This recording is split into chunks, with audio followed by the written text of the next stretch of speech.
How's it going? Today I'm going to be unboxing a new fire alarm pull station to add to my collection and use in some system tests. I'm super excited, so let's get into it. I just have a box cutter knife here, very sharp.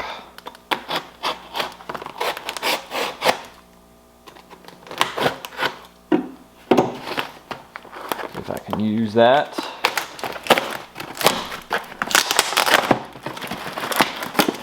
I do believe this pull station is coming brand new in box, which is cool. Here's the pull station box. As you can see, it is a Honeywell S464A pull station.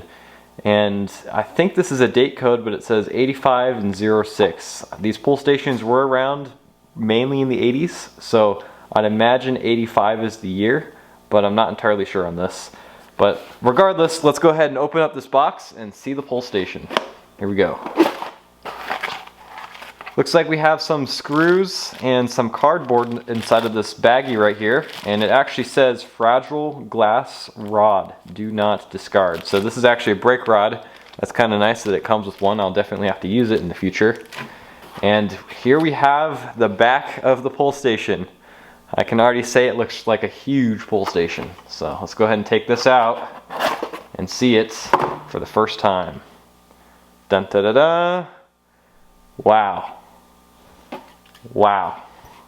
This thing looks awesome. I don't know if this is brand new. As you can see, there is a little mark right there.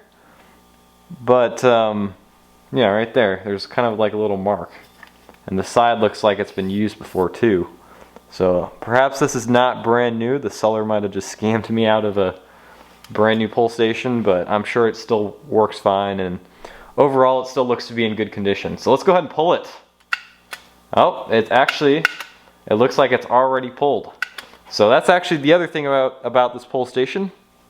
It has had a lot of criticism because it's very hard to tell whether it's pulled or not. So if this is on a conventional system and there's 20 of these hooked up to one circuit, it could be pretty hard to find the one that's pulled. So we'll see about resetting this here in a second. Looks like the only thing that's left in the box here is a little Honeywell instruction manual. So I'll just take a quick glance at it just to kind of see what it's about. Interesting, it looks like the S465 model comes with a key on it, whereas the model I have, the S464, does not have a key on it. Interesting. Here's another thing that's interesting. It does have a separate lift up cover that you can purchase separately. That'd be cool to add to my collection one day, but I don't have one now. So anyways, let's go ahead and reset this pull station and see how it is when you pull it. So I'll need to get a screwdriver here, and the pull station resets just like that. Oh, and it's the model with an actual toggle switch. That's kind of cool. Alright, let's go ahead and close this back up. And now we'll pull it for the very first time. Pull down in 3, 2, 1. Well, that's pretty easy to pull. So let's go ahead and reset it.